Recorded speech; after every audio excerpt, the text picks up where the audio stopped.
Hey guys, welcome back to Honkai Star Rail. In today's video, we have an updated tier list over on Pridewin to look at. Now, I haven't covered their tier list in a little bit, but I got super excited with this one because we do have Qingque into the S tier. Now, we will talk about that. I also want to talk about some updates on the site, but just before we get into it, tier lists are subjective. It's a PvE game. Pull the characters you like and go nuts. Now, we've seen that they're not afraid of a little bit of creep with the old Imbibitor Lunae. That the dude, or is it Imbibitor Lunae? The dude is crazy. So, you know, it's always going to be a thing, but definitely just pull the characters you enjoy. Me personally, I've been a Qingque fan from pretty much week 1 or week 2 of Global, and I've been maining her since. And hey, your favorite can climb up the ranks. And as we saw in that PvP tournament that we did, you know, even Himiko absolutely slapping it. Massive shout out to Mr. Pokey for his run in that one. But yeah, you can make any character work essentially. So tier lists are just a bit of fun for me to look at, see where people are ranking them, and I just enjoy this discussion. And as I've always said, tier lists are just a good way for me to give my thoughts on every character and have a bit of a chat around what's happening in the game, because I just enjoy talking about characters. Now, with the tier list, they've done some changes here. So we have single target, we have blast, which is like primary single target with the additional splash damage on 3 with 2 extra targets, and then we have raw AoE. So you can filter through that, but they've also added a little one where you can filter 4-star characters based on E0 or E6. So we're currently looking at E6, and then we go over to E0, and you can see my girl Qingque, the queen of games, the Exodia builder herself, drops down to B tier. But when we go into E6 range, we go up here. So I wanted to take a look at the tier list, just have a general chat about the characters, the state of the game, and stuff like that. So let's get into it. As always, if your character's low on the tier list, don't get angry. It is what it is. Play what you want, and it doesn't really matter, to be honest. Now, the first one we're going to talk about is the new boy, Dan Heng Imbibitor Lunae. S+ in every category of the game. I'm not going to go through every category in the tier list. We're just going to look at the single target. It's just a nice, stable thing to look at, to talk about them. But this guy, yeah, he does so much damage. Like, I feel like from their design aspect, they're like, okay, we're putting a new character out. We've announced 3 waifus coming after him. We got to make him good so that they'll pull for him. Good idea. But I think they overshot the making him good and just made him completely cracked. Because now it puts you in the situation of, like, if he was just like a bit better than Blade and Kafka, like just a tiny bit, that would have been cool, because then they could just keep slowly doing the power creep. And that's how power creep is meant to be in my mind. It's meant to be power creep. This was a power leap. Like, the dude is cracked. I don't care what anyone says. I think he's absolutely jacked off the wall. Like, then you look at his E2, if you got that, it's like, dude, yes, maybe you have some skill point inefficiencies, but shit's dead by the time you need those skill points. It doesn't even matter. Yeah, Dan is just, I think they messed up a little bit. I'm not gonna lie, I think they messed up. Does it bother me? No, I don't care. It's a PvE game. Do what you want. Now, I've seen the argument that but they made a problem in the game and solved the solution, being Swarm. Swarm is 100%, honestly, okay.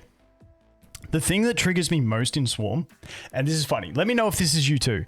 So with Swarm, yes, the new set, the new buffs are catered towards Dan. The boss is catered towards Dan. None of that bothers me. The thing that bothers me the most is the game mode where you're supposed to kill all the trotters or destroy all the boxes is catered towards Dan. I hate that. Like, there's one format of it where I can do it all with Qingque. The other formats, I can't do it. I cannot do trotters with anyone but Dan. It's like so triggering to me. Let me know, is there another one? Like, does Yukong work? I've never even tried Yukong in it. She probably does because she gives you the speed. But in general, that is the thing that annoys me most about the power creep, is that little kill the trotter game. Because Dan, it's too hard with anyone else. Maybe it's a skill issue because it's the first thing where I don't have to sit there and just choose an ability. Could definitely be a skill issue because I suck at first person type games. But yeah, that's my thought there. But yeah, Dan, absolutely crazy. I don't care if they're making a problem selling solution, because you can still clear it with other units.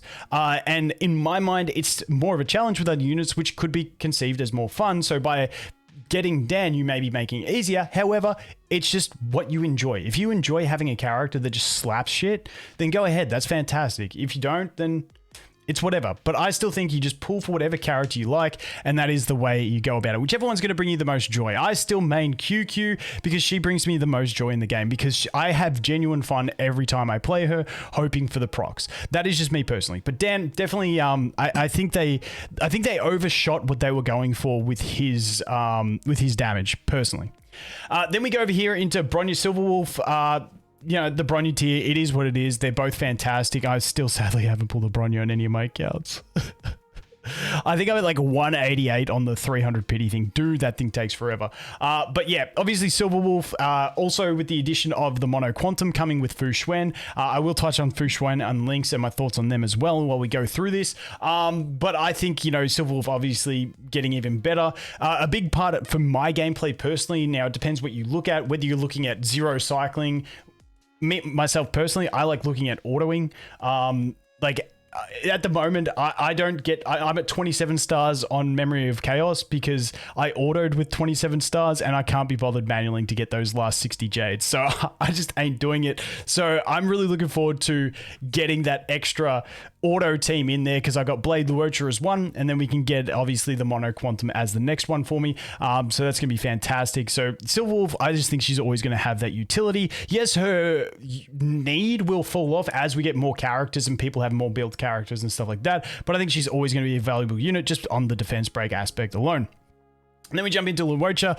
Now, I would definitely think, based on the official stuff that we've seen from how they explained that Fu Xuan will work, I think she's going to sit right next to him.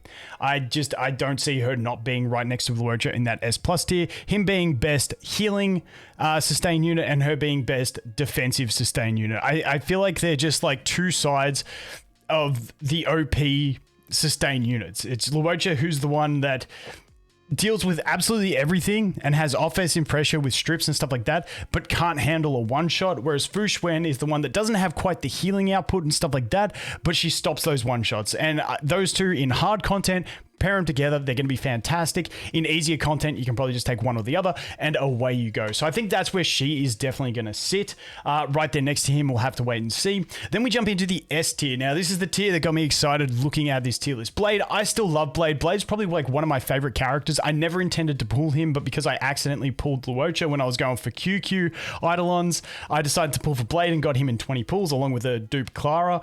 And Blade is just so fun. I enjoy the amount he procs. It feels like he's always doing something, and he's just another fantastic auto unit. So I think he's great. Kafka's more of that manual unit. I feel like Kafka will eventually, if we get like a busted 5-star Nihility unit, I feel like she will go into S+ tier, being under the condition that she's paired with that unit. I definitely see that coming, because looking at what they're doing with new units, just keep trying to make them better and better and better. I think by the time we get like a proper dot 5-star Nihility unit, I feel like Kafka plus that unit is just going to be like GG's, and like they become the S+ tier. But on their own, they don't hit S+, but together they will. That's just my prediction, because eventually we're going to get one of them. And Kafka's kit is just too catered towards popping it and just dealing massive damage. Then obviously Seele's still just good. Like, Seele's just good in general. But slowly getting outpaced by her fellow quantum damage dealer in Qingque, which is great to see by me, because like I said, I'm a massive fan of Qingque. Now, once again, Qingque without the Eidolons, without E6, honestly, E4 is where it starts to be like, you can do big damage, but you're really inefficient on skill points. And then E6, you get that extra skill point efficiency, which is huge for her.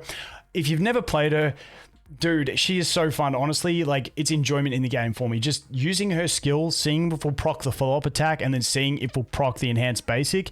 It is enjoyable. I love playing manual game modes with her.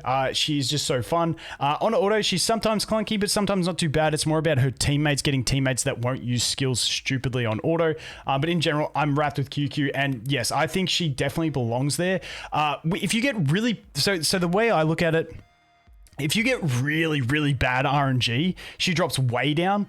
But 90% of the time, I feel like she's going to be in that S to S- tier based on the RNG, just from my experience from playing her so much. Like, she doesn't often like get such bad RNG throughout an entire fight where she just absolutely sucks. She's normally either like you get it and you're like, yes, or it's like, nah, it's not too bad. So that is that one. Obviously, Ting Yun over there in the A tier. Ting Yun's just great. Very generally splashable with most characters. Makes her fantastic. Really good. Also, the thing I love about Ting Yun is very similar to Bronya. She's a pivot one. You can use her ult on a healer to get a heal off if you're in a pinch and stuff like that. So she does give you that flexibility. Then we move into Bailu Jeopard. Now, I feel like you can only have one S tier healer.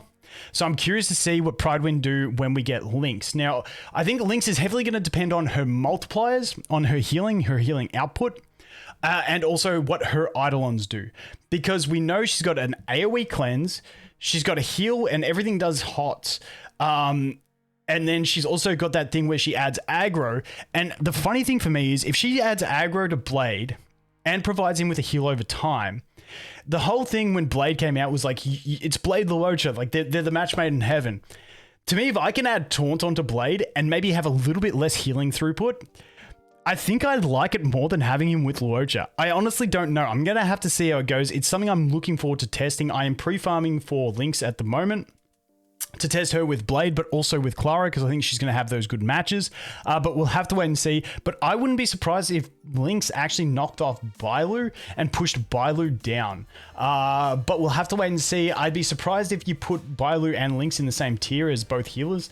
I'm curious to see what goes on there. And then obviously we have Jeppy. Honestly, Jeppy got a big buff in this patch with the Swarm because, it got hard and, having that big shield became really nice. So depending on, obviously, if you're cheesing it with the freeze one, remember, it's a bit different. But as they introduce more harder content, those tanks become more valuable. So that's good to see. Then we jump down into the A tier. Clara got the gamble symbol as well, because it depends on the situation. If she's getting hit, which once again with Lynx, we're going to be able to alleviate that RNG a fair bit. Now, obviously with Clara, we did have the early game model, which was used March 7th. But in general, if we have Lynx and we can run Lynx as the healer, Clara as the DPS/tank, and then two supports or a support and another DPS, that's going to be fantastic. So I think Clara is looking pretty good with the introduction of Lynx. If you're a Clara main, I'm a big Svarog fan. He was my favorite going into it.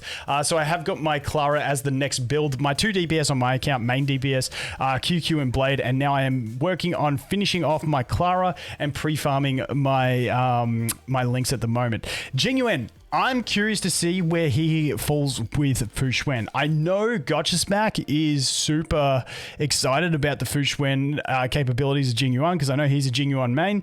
So I'm definitely keen to see where he falls. I don't think he's going to break a tier list or anything like that and go I'm better than Dan Heng now. But we'll have to wait and see. I think I'm just curious to see what he does because I missed out on Jing Yuan on my summons, sadly. I got Yang Qing instead, who I built, and now I regret building because I don't really need him. But hey, I'd love to have those resources yet. Then we have Yang Qing, obviously.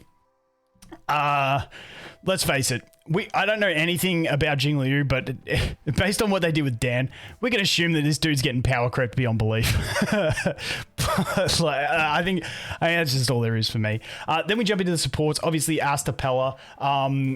Asta, once again, you can see with E0, she drops a tier, but she really does like those Eidolons to smooth out her rotation. Yukong, me personally, I put Wukong, I put Yukong at C tier without Eidolons. I don't like her at all without Eidolon 6. That's me personally. Then we've got Welty Boy in there as well. Welty, I think he must have got dropped from one of the previous tier lists. I still think he's a good unit. He's the only unit I managed to pull on betas, but I have not pulled him yet on a global one.